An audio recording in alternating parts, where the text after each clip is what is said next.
Welcome to the Gray Matters podcast, where we confront issues facing coaches and leaders in all areas. We live between the binary and nothing is black or white. It's all shades of gray. We're your hosts, Glenn Revel and Tim Kettenring. We look forward to sharing these conversations with you. Hey, y'all. Glenn and Tim back with another episode of the Gray Matters podcast. Thank you for joining us. We're bringing you a good one today. We're bringing you one that is something that happens to a lot of people, something that's common, but something that's probably not spoken about candidly a lot.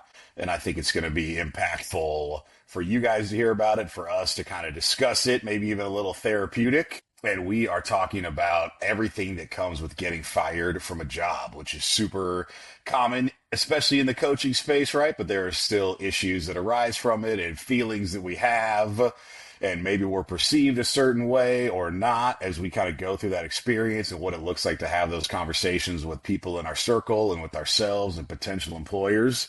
So Tim's going to kind of take the lead on this one, and I am going to jump in with various insights as they come up to me, but we are pumped that you guys are back with us for another episode of the Gray Matter. So Tim, feel free to take it away. Yeah, I appreciate that, Glenn. So if you've followed me for any period of time, especially recently, you'll know that I was recently fired. And that's not the first time I've been fired. I've been fired a number of times from various roles, some in coaching, some outside of coaching. And a lot of what I've learned through those situations, I feel like would be beneficial for a lot of people because, one of the things that we want to do with this podcast is like talk about experiences that we all have and situations that we kind of all find ourselves in, but that nobody really wants to talk about because they're uncomfortable, either for the people talking about them or for those listening. And that really doesn't serve anyone, right? So I wanted to take some of my experiences and kind of like we talked about in our intro episode, hopefully pull some insights out of them that are helpful, for those of you who have been or are currently in similar situations. I love it. I can't wait. This is going to be a good, what's the word I want to use here? It's probably insightful and relatable, but also like a little bit vulnerable. So this is going to be cool. Mm-hmm. Yeah. So my recent experience, so I was working in professional rugby and I had a little bit of a strained relationship with my general manager. Not uncommon. And especially within strength and conditioning, like it's probably more common than not for you to have just a less than ideal relationship with your athletic director, with your head sport coach, with your general manager. And there obviously are better ways to navigate it than I probably did. But at the same time, you don't really understand that dynamic and what you could have done differently until you're out of it. And usually like I am now, it's been a couple months. I don't know how much I could have done to improve that dynamic because I think it was a premeditated decision. And that's what's been the most challenging thing for me to realize. Hey, it's a cat. My intern joins the call every once in a while. Nice. Mine's asleep on the sofa right now. And so like with respect to talking about it, right? Like I'm generally fairly open about these kinds of things because not only have I experienced them multiple times, but I'm old enough to where I can honestly reflect on the situation and both pull something out of it, but then also produce something that either I can learn from or someone else can learn from. So I think the thing about getting fired that is just really shitty is that it's stigmatized, right? It's always thought that, like if I work for you and you fire me, it obviously like I did something wrong, right? I wasn't a good employee. I was insubordinate.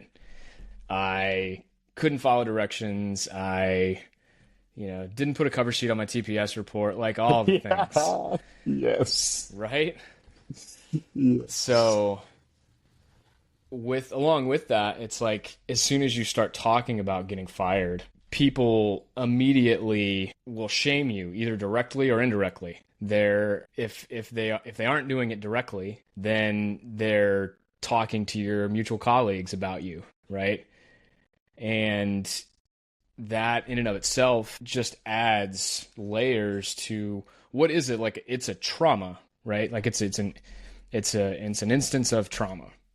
Mm. You're going from being in a stable situation, both in terms of your finances, in terms of where you live, in terms of what you can provide your family, and you all of that gets stripped away. And especially like if in most, I would say most coaching relationships, where if your partner doesn't work, then now you're probably in a really really difficult financial situation, but also like your living arrangements could be in jeopardy. So, I think that just adds another layer, right? And Yeah, so, absolutely. you have to not only deal with, okay, I just lost my job, which, is a huge deal in and of itself. A lot of my friends in the profession have a negative opinion of me now, and I don't know if I can provide for my family. It's just a lot to go through in a really short period of time, and then the expectation is that you can just turn around and find another job. Like it's that easy, Right. right? So, Yes. I mean, I don't know what your experience has been like around a lot of these things, but I would imagine that there's some similarities. It's like it's kind of strange because in the coaching world, like it's so common, especially when it's like when a leadership turns over, right? Like, and sometimes it's just like, oh, cool. Well, like people say you're not a coach until you've been fired, right? Because that's kind of how the Right. industry is when things turn over. So sometimes when it's that situation, like people don't even bat an eye because they're like, oh, we understand how it works, right? Like in the industry, the Yep. like when I've had that kind of experience or the interesting experience I've had is when I left like coaching full time, quote unquote, right? And was getting into more of a traditional style of employment. And then like getting fired is a way bigger deal because people are like, oh, what happened? And I kind of had to explain to them, like, well, in the industry, it's common when the head coach leaves or gets fired, like everyone else gets fired, they just clean house, blah, blah, blah, right? So that's like an awkward conversation to have to try to explain this whole cultural difference between like how industries work and how they don't work. And you just are kind of sitting there Right. like, and so you don't know if the people that are interviewing you are like, is this guy just making stuff up about the entirety of an industry to try to explain away like his bad performance, his unacceptable behavior, right? Like, or is he actually telling the truth? Um, Right. that's kind of like, yeah, but so that's a thought that I had, right? And then to your point about like, what are other people saying about me? I think sometimes the people that are close to you understand the situation or people that are familiar with the organization or maybe individuals that you've been working with and they're like, oh, that would make sense that maybe Tim and this person would not get along because of their different types of personalities or how they run an organization or how they expect it to be run. So some people probably would be like, hey man, this is probably a blessing in disguise. Like, yeah, that's a rough go to get technically fired, but at least you're out of that bad situation. It can get into a different one. And then other people who aren't familiar with you or the situation that are just in the industry and connected to you via whatever are probably like, oh, this guy's a schmuck. Like, he's out here trying to promote himself on social media. Well, of course he is because he doesn't have a real job anymore. Like, Right. like Yeah, all it's like these you things of, instantaneously lose credibility. yeah, it's like a bunch of, yeah, dude, that's tough. Especially because yeah, right. A lot of people's identity, especially in the coaching world, are like tied pretty closely to their job or the organization that they work Yep. for. And being able, like, having to go home and have that conversation with your spouse, like, that's got to be a rough thing to do. But then recently, like I've joked a bunch with my friends where like the number one thing I want to be is a recently fired Power Four head football coach because their payouts are insane. Like Unbelievable. I would love for you to pay me $15 million not to work for you anymore. And the only way I don't get my Yeah, $15 if I $15 million is if I go get another job making $15 million right. somewhere else. Just like Oh my it's win gosh. win win no matter what. Yeah, that's Yeah, crazy. but But that's generally in the exception to the rule. right, yeah. I mean, in our like, I even had I was supposed to have 100% buyout in my contract, and the organization found a way around it predictably. So, it's like, even then, you may not, uh, be awarded the compensation that you're supposed to, or you think you're gonna be awarded. So, but then it's like, when I think the reflection piece is really big, where I think a lot of coaches go is immediately because of like the stigmatization, but then also like that external shaming. Like, you start to shame yourself and you're like, oh, like, I guess I fucked up, like, I deserve this, right? Mm. And that's kind of like the immediate response when you start to reflect on the situation. But then after, you're removed from it, and maybe with some sort of like external source of reflection, whether that's like conversations with a partner or a therapist or someone else in the profession who has gone through a similar situation, you're able to kind of get reflected back rather than like internal reflection or an internally reflected source, maybe more accurate uh, insights Yeah, as to like what absolutely. the situation actually was.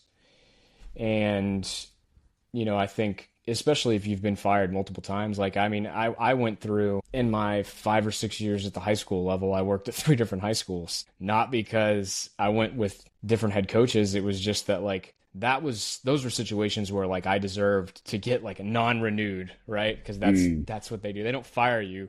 If they fire you, you really screwed up, yes. right? So, Yes. but like, if they just don't want you to come back, you just get your contract non-renewed, and you're year to year anyway. So, there's a lot of instability just built into the system. But like with those situations, and it took me probably like a good 5 or 6 years to really understand not how badly I screwed up. It was just more like I didn't understand how to operate in that environment, and how to be a professional. And so, like, yeah, I deserved to get fired, but like, I also should have done a better job seeking out mentorship, and so that I could navigate the process of becoming a professional.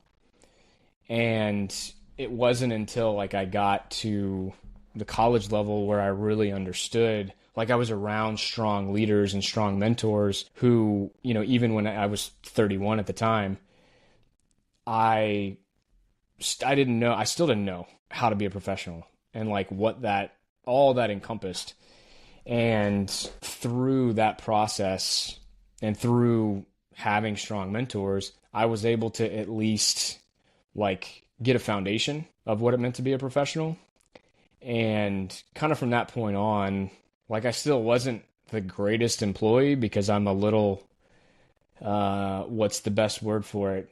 Stubborn. Shocker, I know. And I don't. I'm a little inflexible when it comes to taking into account other people's perspectives, and I'm just generally a little rebellious. So, when a supervisor makes it clear that I need to do something a certain way, I'm probably not going to do it at first. And so I'm going to need some encouragement to do things the way that they want them to be done. Oh my gosh. That's funny. Right? What do you think? Okay, yes, you said a lot of good stuff. What is when you say like becoming a professional, you listed off like a lot of things that you weren't your strong suits. What's something that's good? What's something that like when you got underneath or within the strong organization, strong leadership that you were actually like, oh, what was kind of a watershed thing that you started doing that changed you from like that encompass that, I guess? Are there things that stick out in your mind where you're like, now I do this as before that I didn't, and this means I'm becoming like a consummate professional? Yeah, so telling everybody good morning was probably a big one. Oh, interesting. I was not thinking you were going to say that. Yeah, it was something that one of my bosses was like really really big on. And it wasn't in, so I think a lot of people kind of default to that as standard operating procedure because they think it's what you're supposed to do. And so it's like it's disingenuous, it's kind of small talk, and it's like, oh well, this is kind of how we start the day or start a training session. But one of the cool things about, and actually both of my bosses in that environment were like this. They wanted everyone else around them to have a positive experience, and a lot of that just started with like saying good morning.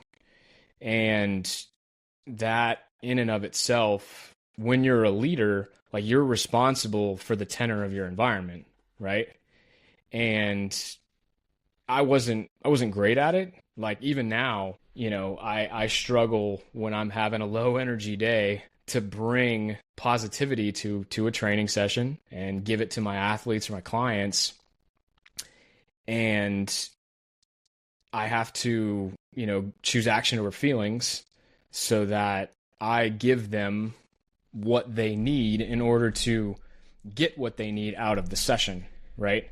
And so with Jeff and Rob, like they were so like emphatic on living out that value every day, and then everything else they did flowed from that simple gesture of telling everybody good morning. And then one of the things that we did, and it's pretty kind of like universal in professional rugby, is like you shake everyone's hand in the morning. Like you walk through the locker room, into the coach's office, into the training room, like you say good morning, you shake everybody's hand. Is it time consuming? Absolutely. And did everyone approach it with the same level of sincerity and authenticity? No, absolutely not. But if you did approach it sincerely, it went so far to build trust and build rapport, because like it didn't take any grand gestures or team building activities. And like, was there some of that stuff? Of course. But, it was really just, it's those simple gestures that done authentically that really can make you more of a professional and help you develop as a professional, right? Because then it kind of carries over into, written communication. How do you write an email? How do you communicate with colleagues? I mean, how many texts or DMs or emails have you received from other coaches that like there's no greeting, like there's no salutation whatsoever. It's just like a random question or, a GIF or a meme or whatever. And it's like, all right, if you're like my close friend, cool. Like you can send me stuff like that. But like if you're someone who I'm only like tangentially connected to, or especially like if you're just like cold emailing or cold DMing me, you need to say like, hi, my name, I hope you're doing well, like good morning, whatever, like have something formal in place, because otherwise like I'm going to immediately either like scroll past it, hit delete, like anything to not give you a response, because you've already shown me that you're not professional enough to respect me as a professional and formally like address me, right? Not that I deserve that. It's just, again, it's just it's a form of professionalism that's really simple that is just completely lost because so much communication is informal that, we're uncomfortable almost with some level of formality. So that was a really like super circular thing. But I think it's, these are things that are important as far as like how you conduct yourself in a professional environment or in your interactions with other professionals, right? Like that's why I think that's also like with, you talked about like working in other environments outside of coaching, and like I'm sure you could speak to how much different everyone in those environments conducts themselves relative to the coaching space, where the lines are really blurred between like personal and professional, which is fine. We work together in close quarters. We often travel together. Like there's going to be less formality in that relationship, but that doesn't mean that you still can't be a professional. Yeah, absolutely. That's such a good point. Okay, I like that. You said something that stuck out to me. It sounds like it's a cue that you probably use with yourself or you have throughout your career. You said choose action over feelings. What is that? Where did that come from? What does it mean? How do you use it with yourself? It just stuck out to me as something that was probably like intentionally in your life as a reminder. So just tell me about that. Yeah, I don't know if it was either Ryan Holiday or Brad Stulberg in one of their books where that was like a core tenet. And being someone who tends to have not only like big feelings, but also like they tend to kind of like run the gamut from really bad to really good, not a whole lot in between. And I let my feelings guide my decision making or guide how I was going to conduct myself and act for that day or for that, time period. And it's something that I had to kind of like internalize as a value if I was gonna evolve as a professional, but then also like if I was gonna evolve as a person, I couldn't continue. And this actually ties back into getting fired because like the situations and jobs that I got fired from where it was justified, it was because I let my emotions guide my decision making. And you maybe listen to this and you're gonna be like, well, yeah, I mean, if you make like reactive, emotionally charged decisions, you're probably going to choose the wrong thing, so you deserve it. Well, yeah, I get it. But at the same time, it's like if you don't know that you're letting your feelings guide your actions, like if you don't have that insight and you don't have somebody reflecting that back to you, then you're going to continue in that mode because that's like that's your default operating system. And it was mine for a long time, and it still is to an extent, but I now have the wherewithal to sometimes, not all the time, say, okay, I need to stop myself here because I'm either too fired up about something or I'm too disappointed about something, and it's going to affect how I interact with the person in front of me, how I interact at home tonight, how I do my job for the next, 72 hours if it's something relatively significant. So, being able to anchor to action, okay, what am I going to do in this training session to ensure that the way I feel doesn't impact the quality of the service I'm delivering and doesn't impact the other person's or the team's well-being in that session or in that during that day. I like that. Yeah, I used to put, when I would make workout cards, I would put, this was like my psyop for my athletes, right? I would put quotes on the bottom of them that I thought were, potent or impactful or maybe things people needed to hear. So it was how I would subliminally message what I thought was going on with the team. And one that I used to use a lot, with teams that kind of had struggled with that same idea was, I put, adults do what they're supposed to do. Children do what they want to do. Yeah. And that was just kind of my little subliminal messaging to them as far as that's concerned. But I like that. I've been doing some corporate coaching with clients, I've been finding, depending on what kind of person they are or what they're slanted to, like if they're very action biased, if they're like a high level executor, but they don't spend a lot of time getting the full context of what they need to do, like they just hear the first thing they can complete and take off to do it, a cue that I tell them to ask themselves is to say, what else?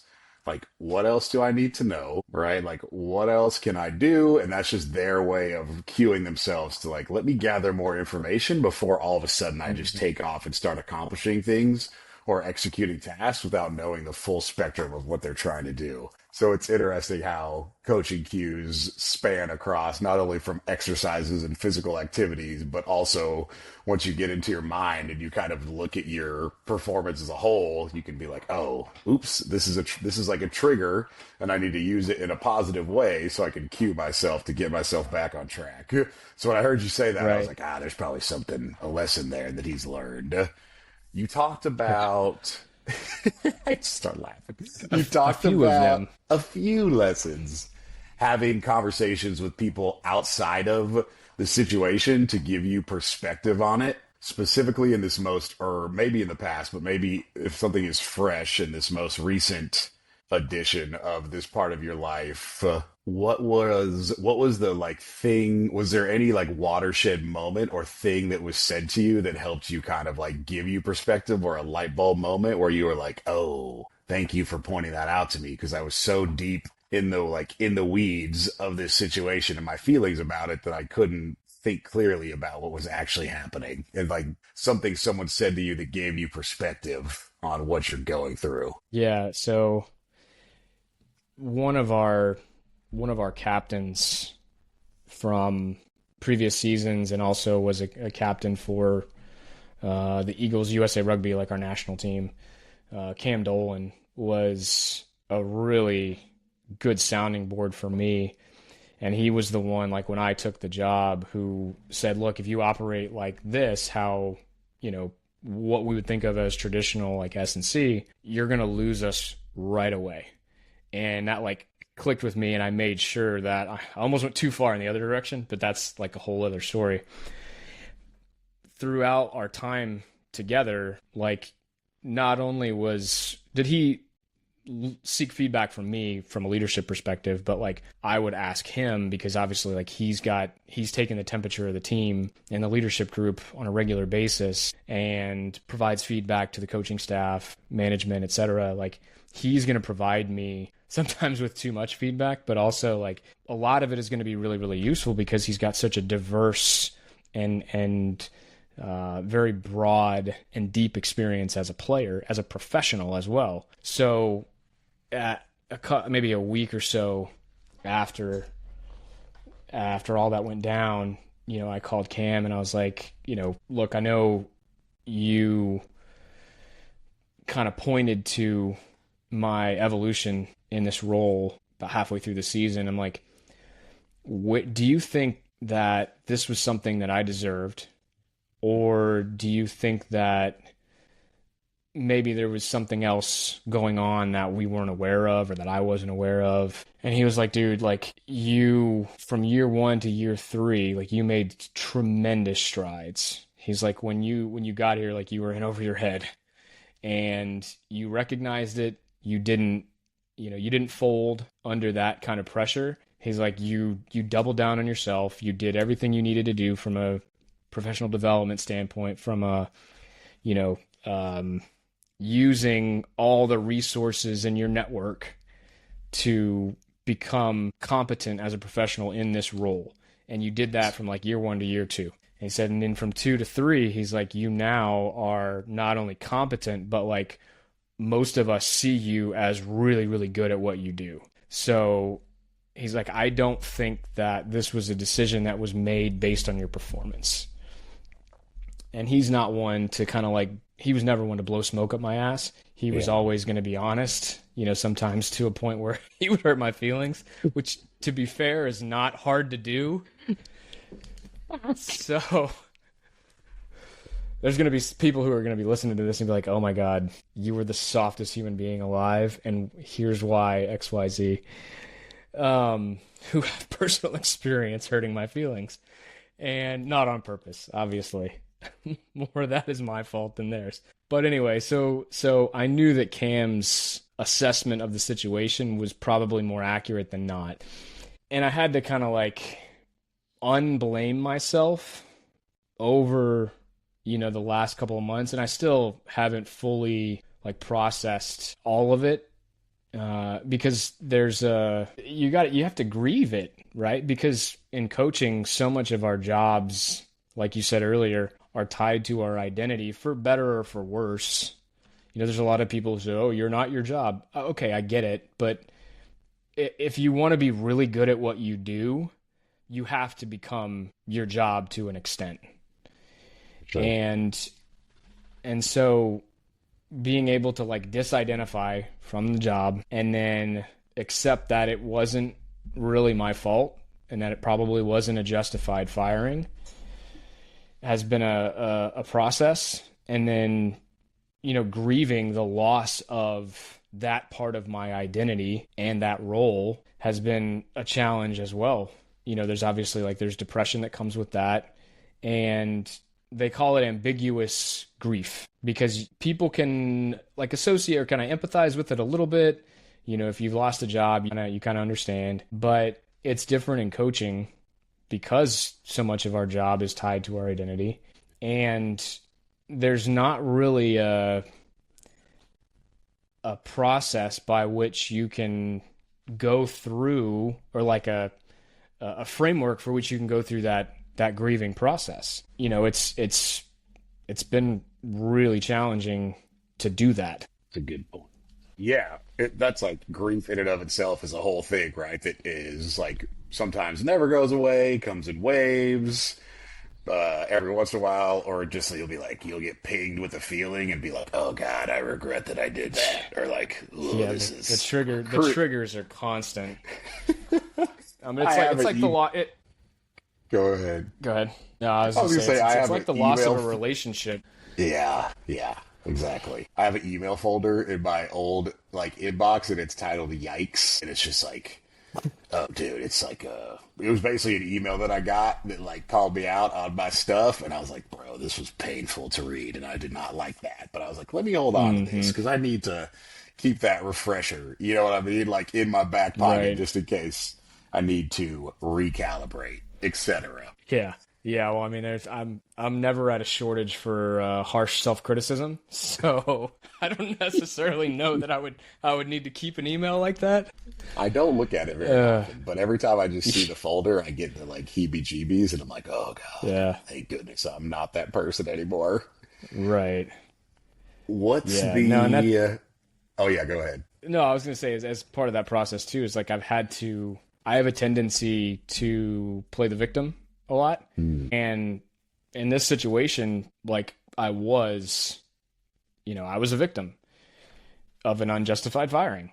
But at the same time, like if I identify with that, then I'm going to hold on to that grief and those negative emotions a lot longer than I need to, and it takes away my agency of the situation and the agency that I have in my recovery from that. So I've had to let that go as well, which has been good because I also tend to play the victim in other areas of my life, and I need to not be that, and I need to understand that like I have agency in those situations. So that's been kind of a beneficial silver lining and an evolution that I've had to go through. Yeah. Cool. What's the? I guess if we were gonna flip it, and I guess we'll do because I kind of asked what was like something that someone told you that gave you good perspective. Was there anything that anyone told you or that you've experienced in the past that was like, oh, that was comforting or that was a salve on this wound that I needed? So I guess if someone is on the flip side of this situation where their person, their partner, their friend like got fired, was there anything that was said to you or brought to your attention that was like, oh, that was like generally a thing that I appreciated hearing? You know what I mean? Like, because no one knows like what to say when their friend gets fired. It's like, bro, that sucks. You'll land on your feet. Insert colloquialism here. You know what I mean? Yeah. So Or like is it just, yeah. no, I mean, to that point, the things that are cliche, don't say those things. Like, right? It's like, when you have when you lose a loved one, oh, I'm sorry for your loss. I understand that comes from a place of empathy and sympathy, and you're showing me you care. But like, it's a little insincere, because you can't really think of anything else to say. Yeah. So, definitely don't do that. Don't say, oh, here's the silver lining. You're going to land on your Right feet. away. Or this is a Yeah. blessing in disguise. It's like, no, actually, this feels pretty fucking shitty. So, like, those things aren't helpful. So, Yeah. I would say my attorney had to talk to a lot after this process.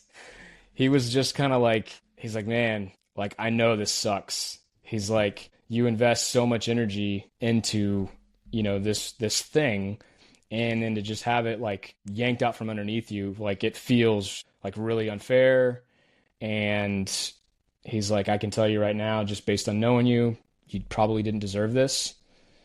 And obviously, like, not everybody is going to have that insight into your situation. But at the same time, like, if it's the first thing that pops into your head to say to someone who just got fired, don't say that thing. The whole concept of like holding space for someone.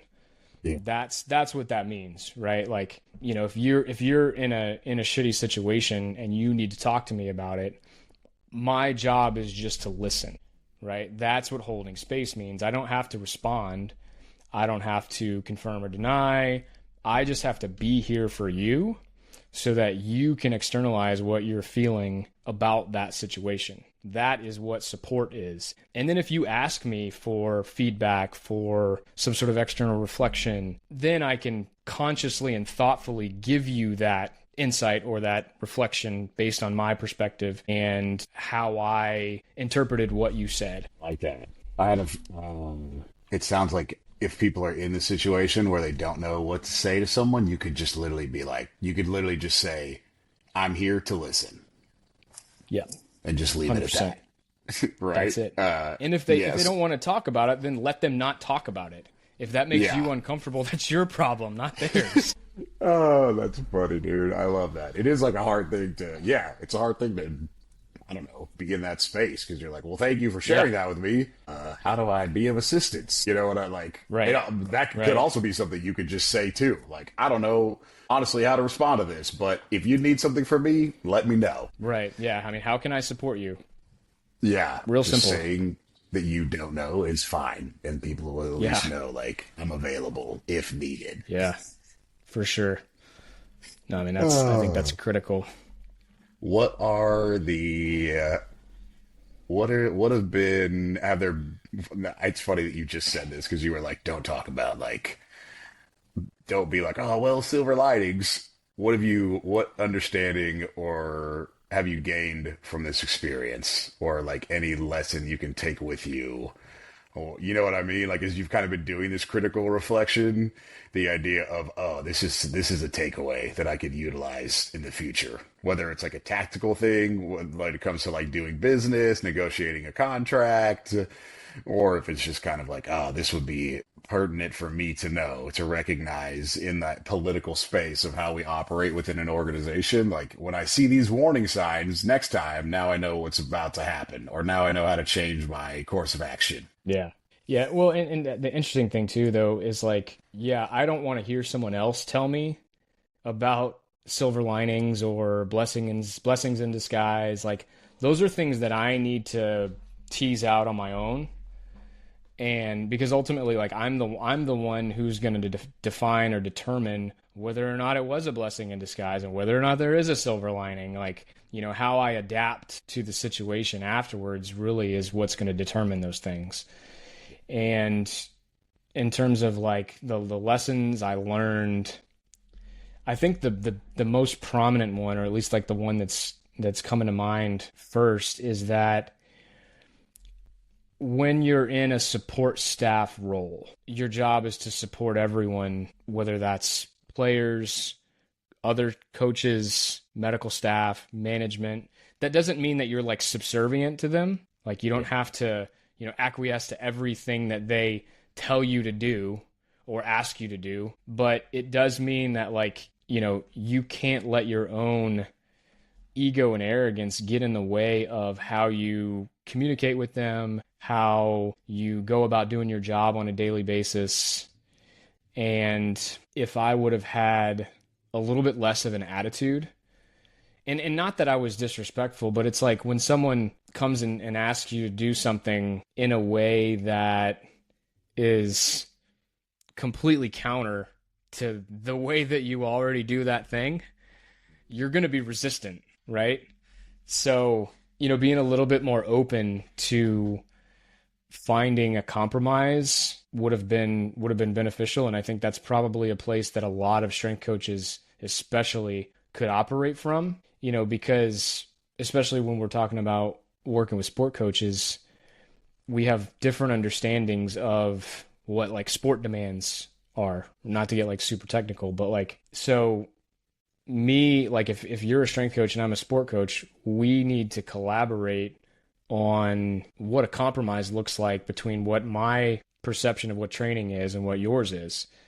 I'm going to default to if I'm a true professional and I'm not driven by emotion or ego, I'm probably going to give you the benefit of the doubt that you know what you're doing. But at the same time, I'm going to want a collaborative relationship, right? I don't want to dictate things to you, and I don't want you to get upset when I ask you to do certain things. So I think that was a big one. And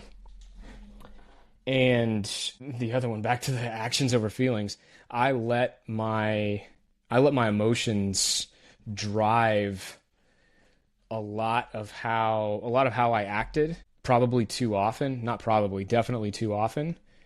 And I didn't make the necessary adjustments either in my life or in the way that I prepared for the day, for the session, for the practice. I didn't make the adjustments necessary to bring more energy, more positivity, because I thought it was going to be inauthentic. And I'm like, oh, I'm not being myself. Well, that's not what the players didn't need me to be myself. They needed energy. And I'm like, oh, well, that's, I'm not, fill in the blank college football strength coach. Like, that's not me.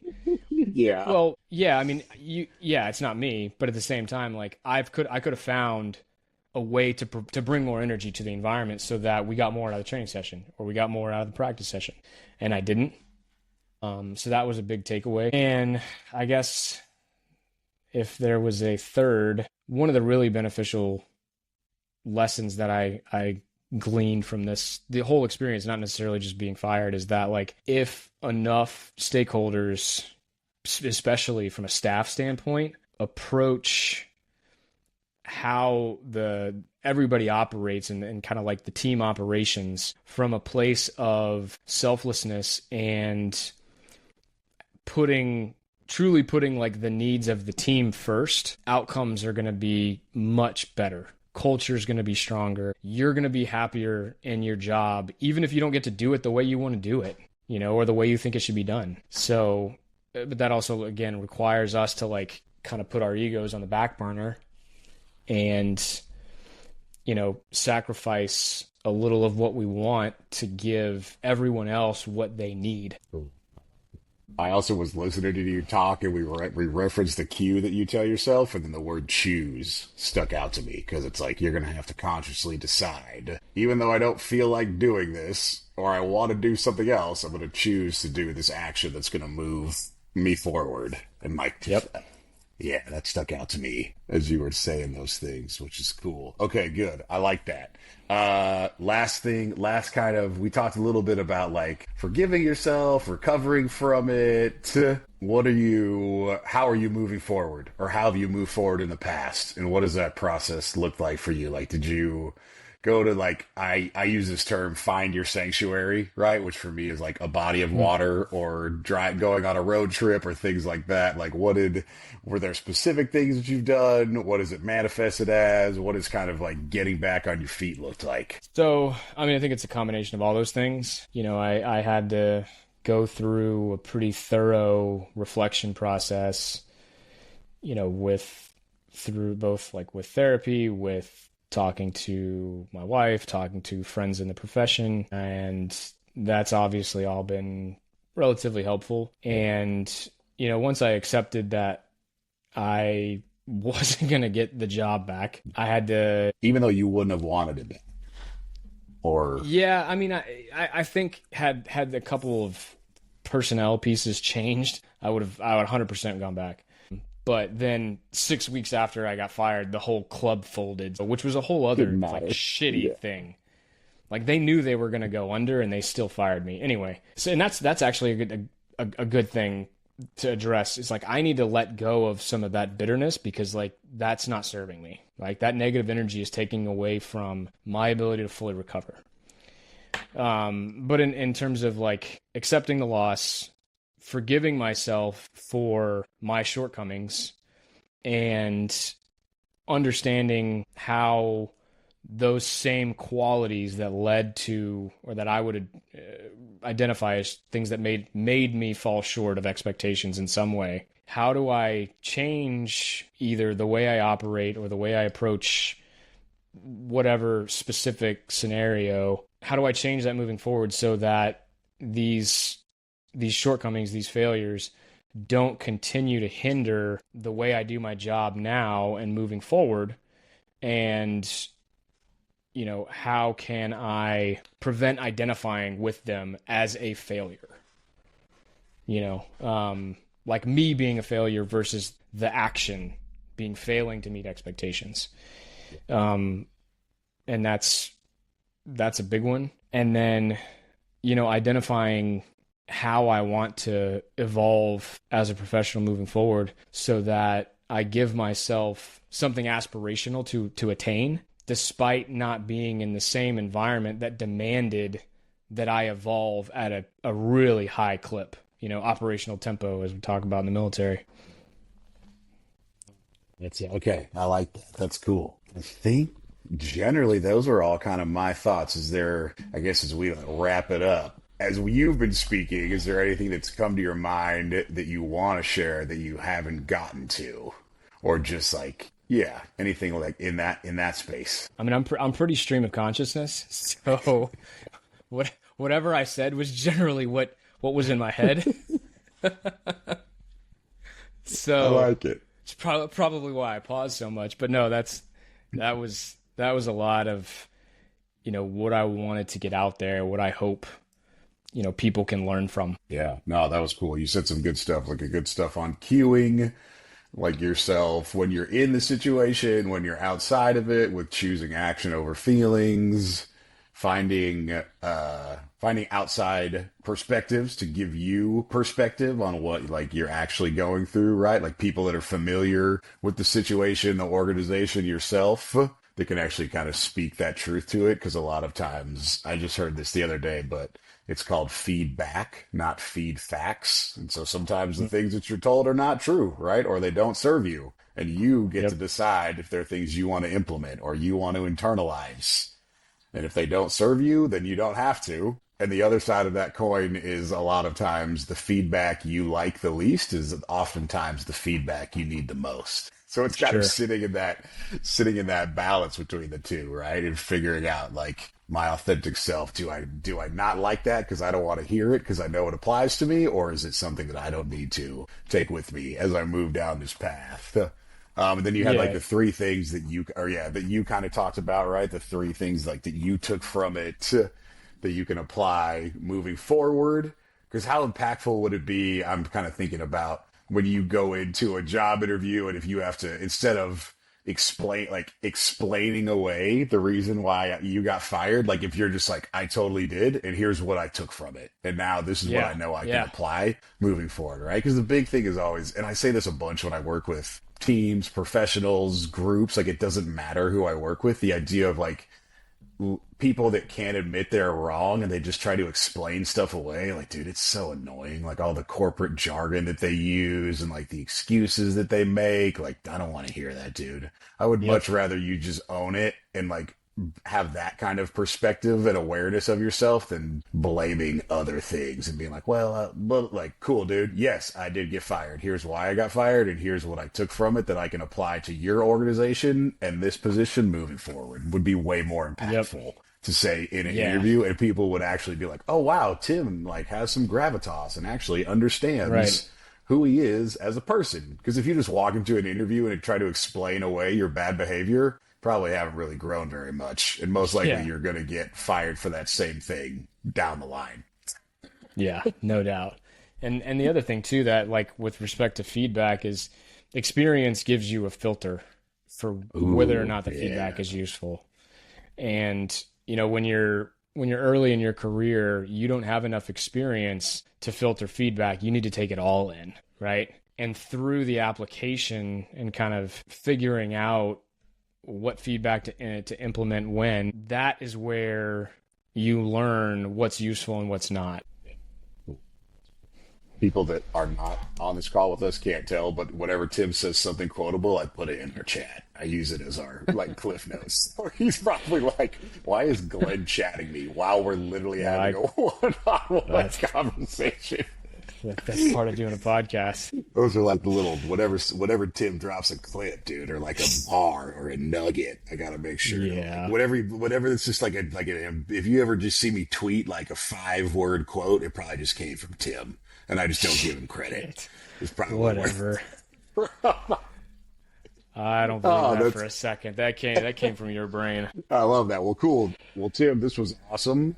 As like in a way of being an example of what we talked about in our first episode. Like, thank you for sharing these things with us, for like being vulnerable and letting people in on this journey. Because obviously, people have been on this road before, and they will be on this road again. And as long as things exist, like relationships are going to be hard and they're going to break and they're going to end voluntarily or involuntarily. So in the spirit of what we wanted Gray Matters to be about, where we spend time talking about things that people don't really talk about, or they kind of gloss over when you're at the conference or when you're just DMing each other on the internet, this was like a cool deep dive to give people some perspective and hopefully maybe some kind of roadmap that they can follow if they find themselves in this situation or like end up with someone else in their life that's here. This could even just be a resource.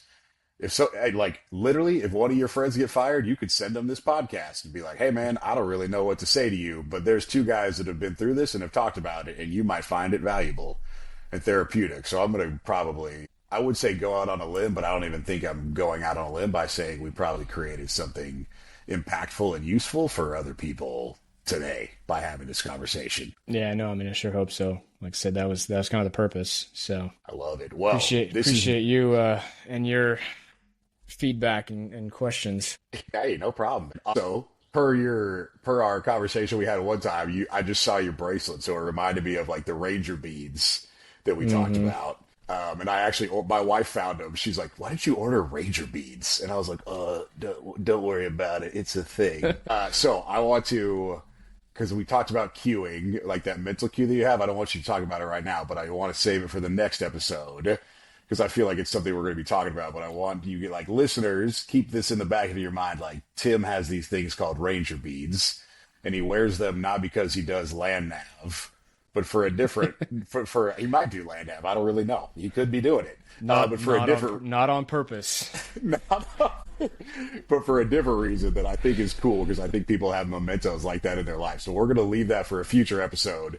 But the next time I see Tim's wrist on the pod, it's going to remind me to have him talk about it, because it's a cool thing that he's done for himself and like left himself little breadcrumbs to help guide himself through his life. So I don't know if this is going to be episode 2 of the Gray Matters podcast, but it's the second episode we've recorded together, but the third episode in total. We have one episode already that's got a guest on it that's going to be cool, that I think you guys will appreciate whenever we drop it.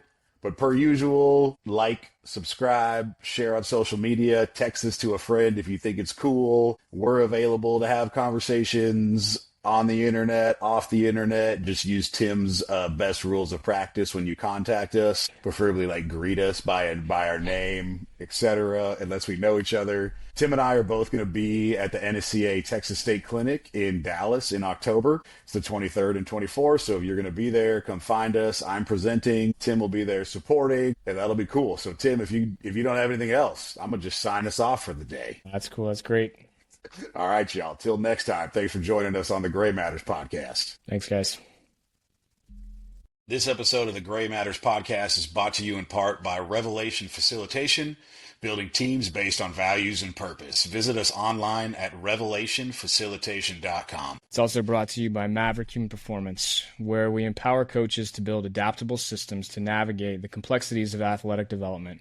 Find out more at maverickhumanperformance.com.